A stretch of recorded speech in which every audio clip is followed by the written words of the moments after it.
저는 이제 오늘부터 7주간 동안 요한계시록에 나와 있는 7개 교회에 관하여 한 주에 한 교회씩 7주 동안 설교할 것입니다.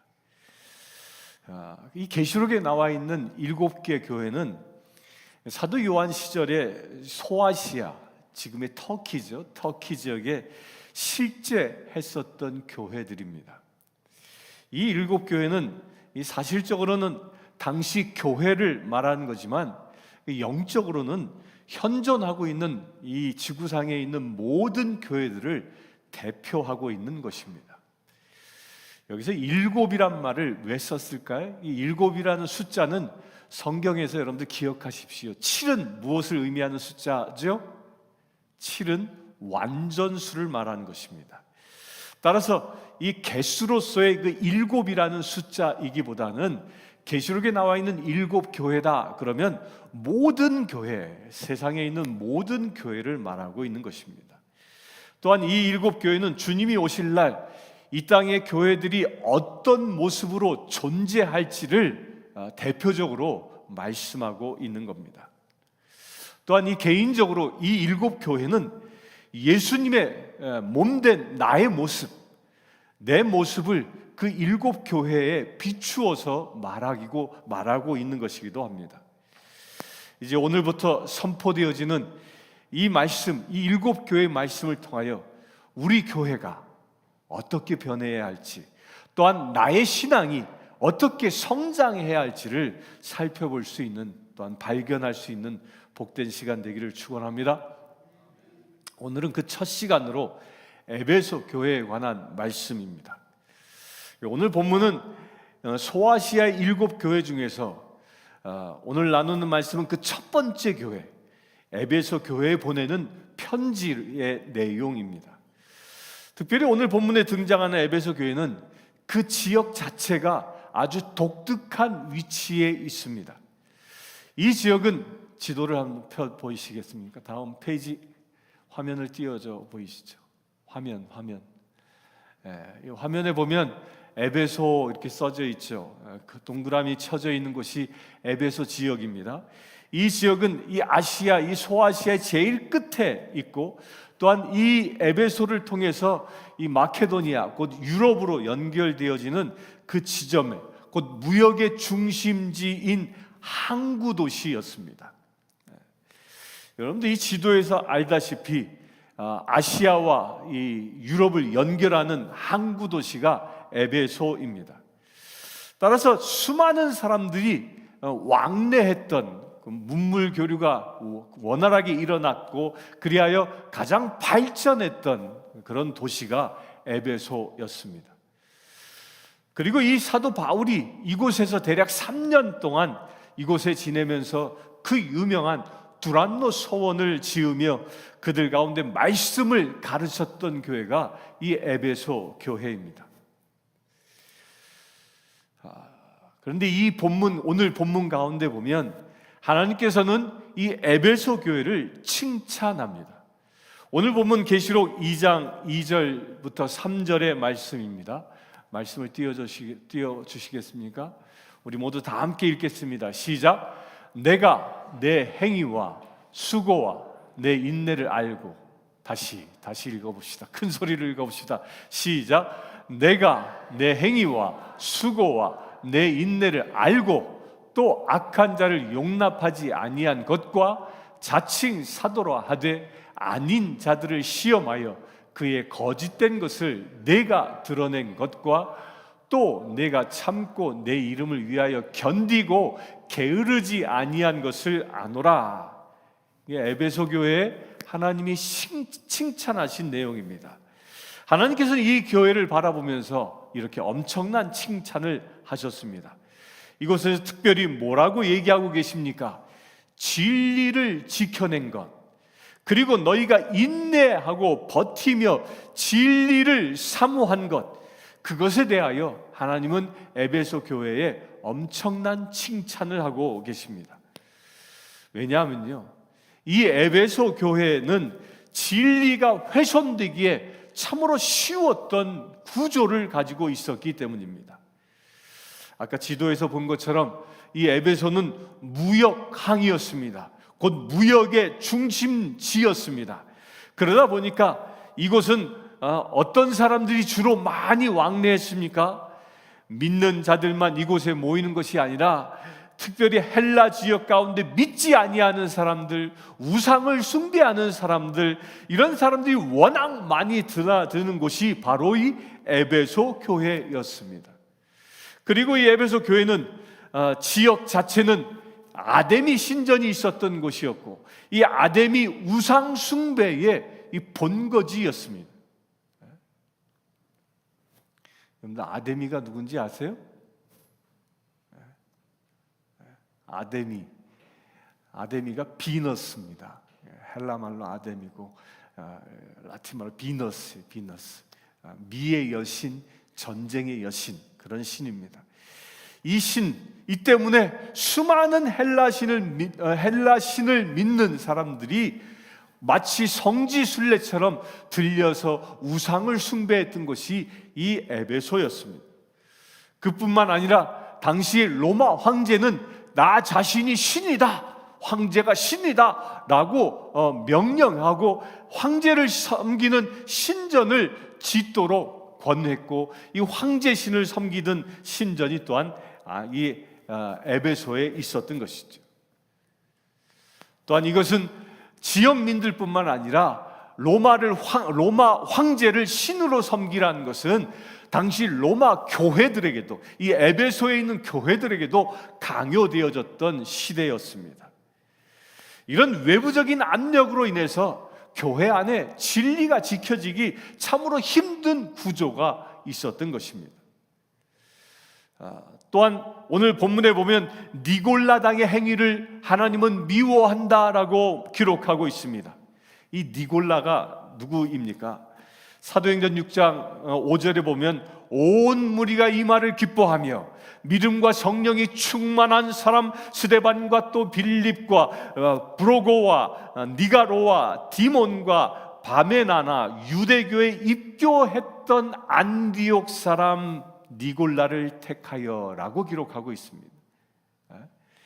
여기서 유대교에 입교한 안디옥 사람 니골라, 이 니골라는 7 집사들 가운데 유대인이 아니라 헬라인이었음을 말합니다. 곧 니골라는 7 집사 중에 하나였던 사람이었습니다. 그런데 이 니골라는 인간의 구원에 있어서 영혼과 육체를 분리해서 육체적인 범죄는 구원에 영향이 없다라는 교리를 내세운 것으로 알려진 사람입니다. 헬라인이다 보니까 이원론적 사고를 했던 것이죠. 그리스도를 영접해서 영적으로 구원받은 사람은 육체로 범죄를 해도 그 범죄로 인하여 구원에서 떨어지지 아니한다. 곧 영과 육을 분리한 그런 거짓 교리를 주장했던 사람입니다. 이 교리는 사탄의 교활한 유혹의 함정이 도사리고 있는 아주 이단적인 교리입니다. 다시 말하면 구원받은 사람이라면 한 번 구원받았으면 내가 음행을 하거나 우상 숭배하는 죄를 범해도 그것이 그 사람을 구원해서 떨어뜨릴 수 없다. 이방인 중에는 음행이나 우상을 섬기는 일을 계속하고 있어도 예수를 믿고 구원을 얻을 수 있다라는 그런 주장을 펼쳤던 이단입니다. 한번 예수 믿으면 구원받는 것이지 구원받은 다음에는 어떻게 살아도 상관없다, 이런 어마무시한 주장을 펼친 이단입니다. 현대에도 이런 이단이 있습니다. 대한민국에 가면 현대 이런 이단이 누구냐면 구원파입니다. 구원파. 그 세월호 사건을 유명해졌던 그 구원파가 이런 이단인 것입니다. 이것은 확실히 발람의 교훈처럼 하나님의 백성들로 범죄의 길로 이끌던 이 사탄의 유혹이었던 것입니다. 당시 에베소 교회는 외부적인 압력으로 인해서 진리를 지키기 힘들었을 뿐만 아니라 이런 내부적인 이단으로 인하여 진리를 지키기 정말 힘들었던 구조를 가지고 있었던 것입니다. 특별히 사도 바울이 이곳에 있으면서 두란노 소원을 세워놓고 그곳에서 말씀을 가르치며 순수한 복음을 지켜내려고 몸부림쳤던 것입니다. 이 사도 바울이 애정을 많이 쏟은 곳입니다. 무려 3년 동안 머물면서 에베소 교인들은 끊임없이 자칭 사도라 하는 자들을 걸러내고 끊임없이 거짓을 말하는 자들을 걸러내고 말씀의 순수성을 지키려고 애썼습니다. 이 하나님의 말씀의 정통성을 지켜낸 에베소 교회를 하나님은 칭찬하고 있습니다. 우리도 이런 칭찬이 임하길 바랍니다. 그런데 하나님께서는요, 에베소 교회의 또 다른 면을 지적하고 계십니다. 오늘 본문 4절에 보면 그러나 너를 책망할 것이 있나니 너의 처음 사랑을 버렸느니라. 무엇을 버렸다고요? 무엇을 버렸다고요? 처음 사랑을 버렸다. 이 에베소 교회는 처음부터 진리만 추구하고 사랑을 추구하지 않았겠습니까? 그렇지 않았습니다. 두란노 소원에서 훈련을 받은 에베소 성도들이 진리를 지켜냈던 이유가 무엇이었습니까? 바로 성도들을 지키기 위함이었습니다. 그리고 사도행전서 20장 24절에 보면 에베소 교인들이 당시 어떤 사람들이었는지를 엿볼 수 있는 구절이 있습니다. 사도 바울이 모든 복음 전도 여행을 마치고 이제 에베소를 떠나는 그 고별 설교를 하는 가운데에 이 에베소 교회 장로들이 와서 그를 배웅하고 그러면서 근심하며 울며 사도를 향하여 그 사랑하는 마음, 그 애절한 마음을 나누는 그 모습이 그려져 있습니다. 곧 이 에베소 교회도 초창기에는 이런 뜨거운 사랑이 진리와 함께 했던 교회였습니다. 그런데 어느 순간 진리를 지켜내다 보니까 이 사랑이 메말라가기 시작한 것입니다. 진리를 지키다가 사랑을 잃어버린 채 사랑 없는 진리의 잣대가 되어져 어느 누군가를 비난하기도 하고 정죄하기도 하고 때로는 누군가를 그 신앙 가운데 잃어버리기도 했다라는 것입니다. 그리하여 남은 것은 정죄함과 비난뿐이고 차갑게 사랑이 식어버린 교회가 되고 만 것입니다. 이단에 대한 의심의 눈초리만 남은 이 앙상한 교회가 되고 만 것입니다. 요즘 한국 교회도요, 이런 이단들로 인해서 몸살을 앓고 있습니다. 요즘 한국 교회는 새 신자가 등록을 하면 기존의 신자들이 반가움 반, 의심 반의 눈초리로 바라본다고 합니다. 혹시 저 사람 신천지 아니야? 이런 의심의 눈초리로 바라봅니다. 그러다 보니까 새 가족이 와도요, 새 신자가 와도 이 기쁨을 가지고 섬기고 싶어도 그 기쁨으로 그를 영접하지 못합니다. 성도들 가운데 뭔가 사랑을 가지고 섬기고 싶어도 혹시 열심히 하게 되면 혹시 저 사람 신천지 아니야? 이런 의심의 눈초리로 바라본다는 것입니다. 이런 의심의 눈초리가 있으니 어찌 사랑을 나눌 수 있겠습니까? 이로 인하여 성도들 간의 관계가 깨져가고 사랑이 없어지고 메말라가는 교회가 되어가고 있습니다. 더욱이 요즘은 코로나로 인하여 성도들의 이 사랑의 교제는 더더욱 힘들게 되어졌습니다. 이런 현상이 쌓이면 결국 교회가 피폐해지는 것입니다. 에버하르트 아놀드라는 사람이 이렇게 얘기했습니다. 사랑 없는 진리는 형제를 죽이고 진리가 없는 사랑은 거짓을 말한다. 진리가 없이 사랑을 말하는 것도 잘못된 것이지만 더 위험한 것은 사랑이 없는 진리는 형제를 죽인다는 것입니다.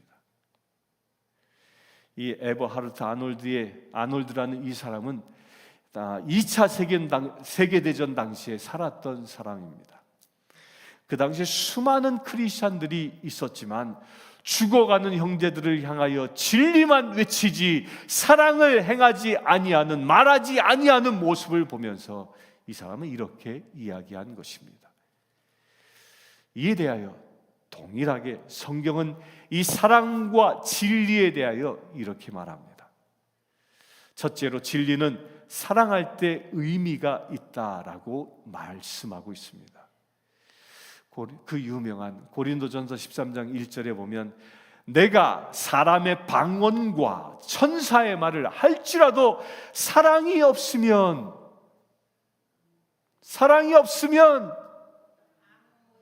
소리나는 구리와 울리는 꽹과리와 되고라고 말합니다. 사랑이 없는 소리는 시끄러운 꽹과리 소리라는 것입니다. 사랑이 없는 방언은 시끄러운 꽹과리 소리에 불과하다는 것입니다. 사랑이 없는 믿음은 산을 옮길 만한 믿음이 그에게 있다 할지라도 그 당사자에겐 아무런 의미가 없다는 것입니다. 더 나아가 마태복음 22장 37절에 보면 내 마음을 다하고 내 목숨을 다하고 뜻을 다하여 주 너의 하나님을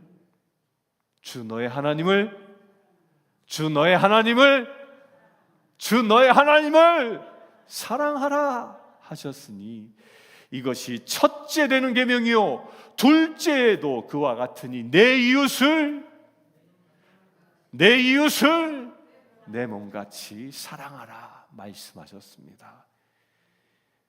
사랑은 선택이 아닙니다. 해도 되고 안 해도 그만이 아니라는 것입니다. 우리 주님은 진리는 곧 사랑이다라고 말씀하고 있습니다.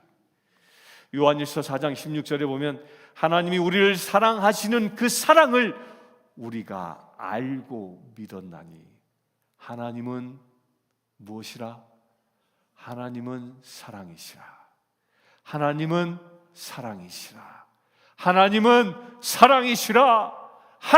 사랑이시라고 말씀하십니다. 우리가 사랑 없이 아무리 진리를 이야기한다 할지라도 우리 가운데 사랑 없이 말하면 그 모든 것이 하나님과는 상관이 없다는 것입니다. 이런 의미에서 우리 옆 사람을 보고 친하게 사랑을 고백합시다. 내가 진심으로 당신을 사랑합니다. 시작.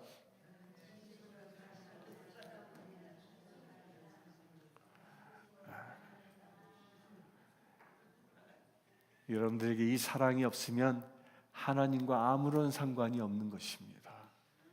그런 사랑이 충만하길 축원합니다.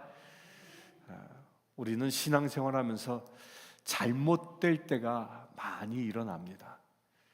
때로는 사랑을 이야기하지 아니하고 진리로만 이야기하며 때로는 조언할 때도 있고 말씀만 가지고 남을 평가할 때도 있습니다. 하지만 그 마음 가운데 사랑이 없다고 한다면 그것은 하나님과 아무런 관계가 없는 이야기라고 주님은 말하고 있는 것입니다. 여러분들, 누군가의 허물이 보입니까? 누군가에게 조언을 하길 원합니까?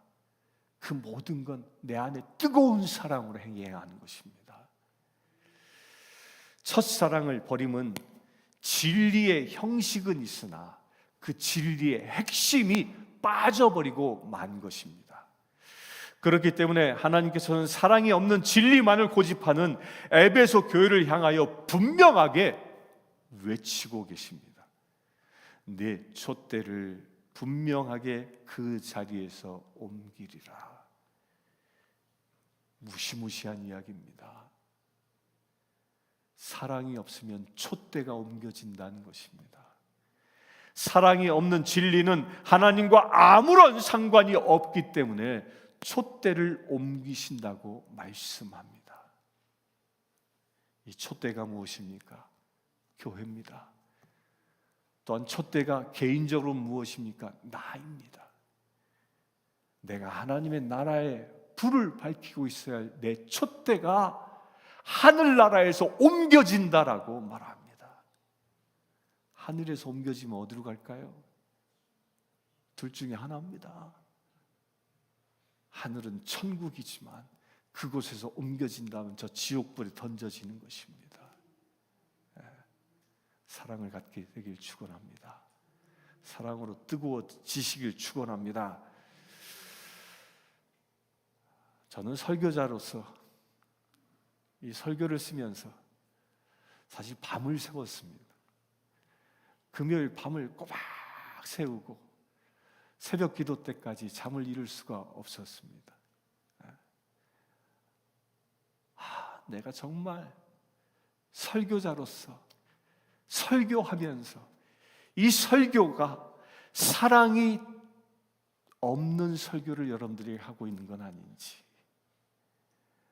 내 안에 하나님의 사랑이 충만해서 그 사랑으로 여러분들에게 말씀을 전하고 있는 것인지, 밤새 하나님 앞에 나를 비추는 그런 시간을 가졌습니다. 사랑합니다. 저는 여러분들을 사랑합니다. 제 목숨을 바쳐 사랑합니다. 제 목숨을 다하여 사랑합니다. 이런 사랑이 묻어날 수 있게 되길 축원합니다. 사랑하는 마음 없이 설교하는 것, 저는 지난 금요일 날 깨달았습니다. 사랑하는 마음 없는 설교는 하나님의 말씀이 아닐 수 있다라는 겁니다. 혹여 지난 3년 반 동안 제가 여러분들에게 설교했는데 그 어떤 설교에서도 저의 설교를 통하여 사랑을 느끼지 못했다면 저를 용서하시길 축원합니다. 사랑하는 마음으로 여러분들에게 설교하기를 원합니다. 사랑이 없는 설교, 사랑이 없는 기도, 사랑이 없는 충고, 그것은 아무런 의미가 없다라는 것입니다. 우리가 정말로 누군가에게 말씀으로 조언하고 싶다면, 누군가에게 정말로 말씀으로 그를 양육하고 싶다면, 누군가를 하나님의 말씀을 전하고 싶다면 그 말씀의 잣대로 우리가 하나님의 이야기를 하기보다는 사랑의 잣대로 우리 자신을 돌볼 수 있어야 합니다. 내가 먼저 하나님의 그 사랑의 잣대로 나를 세울 수 있게 되길 축원합니다. 그래서 오늘 이 에베소 교회는 우리들의 현실적인 모습을 말씀하고 있는 것입니다. 하나님은 에베소 교회를 향하여 이렇게 말씀하십니다. 처음 사랑을 회복하라. 우리 옆 사람들에게 인사합시다. 첫사랑을 회복합시다. 시작. 여러분들 첫사랑을 회복하십시오. 하나님께 대한 뜨거운 사랑을 회복하십시오. 그러면 어떻게 그 처음 사랑, 첫사랑을 회복할 수 있겠습니까? 첫 번째로 오늘 본문 5절에 보면 어디서 떨어졌는지를 생각하라고 말씀합니다. 처음 사랑을 회복하는 것은 우리가 무엇인가 행위로 먼저 하는 것이 아니라 어디로부터 떨어졌는지로, 어디로부터 분리되어졌는지로 지를 먼저 생각하라는 것입니다. 나 자신의 신앙을 되돌아보는 것이 첫 번째라는 것입니다. 문제 중에 가장 큰 문제는요, 문제를 문제로 보지 않는 것입니다.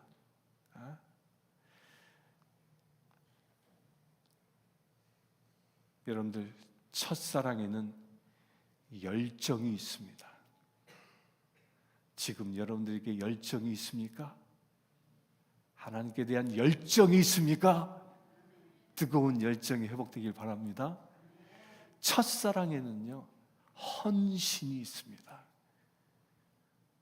첫사랑을 하게 되면 나의 전부를 드린다는 것입니다. 여러분들에게 그런 헌신이 있습니까? 헌신이 있습니까? 회복하시길 축원합니다. 첫사랑에는 뜨거움이 있습니다. 뜨거움이 있습니다. 불처럼 뜨거워집니다. 그런 뜨거움이 여러분들에게 있습니까? 그런 뜨거움을 회복하시길 축원합니다. 첫사랑에는 또한 따뜻함이 있습니다. 그 따뜻함이 이웃을 행복하게 합니다. 여러분들에게 그 첫사랑의 그 따뜻함이 있습니까? 회복하시길 축원합니다. 이 모두를 이 시간 모두 회복하시길 축원합니다. 두 번째로 5절에 보면 회개하여 처음 행위를 가지라라고 말씀합니다. 그 신앙을 성찰하는 것으로 끝나는 것이 아닙니다. 자신을 성찰하여 잘못된 점을 회개해야 합니다. 나의 첫사랑을 잃어버린 것을 죄로 고백해야 합니다. 그리고 삶을 고쳐나가야 합니다. 이것이 바로 첫사랑을 회복하는 방법이라고 오늘 말씀에선 가르치고 있습니다. 내 사랑이 메말라 있음을 깨달았다고 한다면 주님 앞에서 진정으로 사랑이 없음을 회개하고 하나님의 사랑으로 채워달라고 이 시간 고백해야 합니다. 아멘이십니까? 이 시간 하나님의 사랑으로 충만해지시길 축원합니다. 그것이 바로 첫사랑을 회복하는 방법이자 하나님의 사랑을 우리 삶 가운데 다시 한번 불러일으키는 방법이라고 지금 주님은 말씀하고 있습니다. 그리고 그 사랑을 누리는 자들에게 하나님께서는 이렇게 사랑하라고 하십니다. 귀 있는 자는 성령이 교회에게 하시는 말씀을 들을지어다. 이기는 그에게는 내가 하나님의 나구원 위에 있는 생명나무의 열매를 주어 먹게 하리라. 아멘이십니까? 생명나무의 열매를 먹게 하리라. 영생을 얻는다는 것입니다. 어떤 자? 이기는 자. 여기서 이기는 자는 누구? 하나님의 사랑을 회복한 자를 말합니다. 아멘이십니까? 여러분들 이기는 자 되길 축원합니다. 여러분들의 사랑이 충만해지시길 축원합니다. 그 영원한 생명의 열매를 얻는 주의 자녀들에길 축원합니다. 사랑하는 성도 여러분, 사랑을 깨닫고 그 삶대로 누리는 자 가운데, 그 삶 가운데 하나님께서 참 생명으로 우리를 세워주실 줄 믿습니다. 하나님께서는 이전에 주시고자 했던 그 참 기쁨을 우리에게 주시고자 했던 그 참 은혜가 우리 삶 가운데 흘러 넘치게 하실 줄 믿습니다. 이제 우리 그 처음 사랑을 회복합시다. 그리하여 이제 우리 사랑을 나누며 살아갑시다. 그리하여 우리 모두 이기는 자 되어 생명나무의 그 열매를 먹을 수 있는 주님의 자녀 되시길 시간 주님의 이름으로 축원합니다. 함께 기도하겠습니다. 주 아버지 하나님, 에베소 교회를 통하여 우리를 돌아보게 하심을 감사합니다. 진리를 수호한다 하여 사랑을 버린 그 죄를 회개합니다. 온전히 그 처음 사랑을 회복하기를 원합니다. 그 처음 사랑의 뜨거움을 회복하기를 원합니다. 그 처음 사랑의 따뜻함을 회복하기를 원합니다. 처음 사랑의 열정을 회복하기를 원합니다. 처음 사랑의 헌신을 회복하기를 원합니다. 주님, 주의 사랑하는 모든 지체들 위해, 이 시간 예배하는 모든 지체들 위해 하나님의 사랑으로 채워 주시옵소서. 우리 주 예수 그리스도의 이름으로 기도드리옵나이다. 아멘. 이 시간 310장 찬양하시면서 준비하신 예물을 하나님께 봉헌하겠습니다.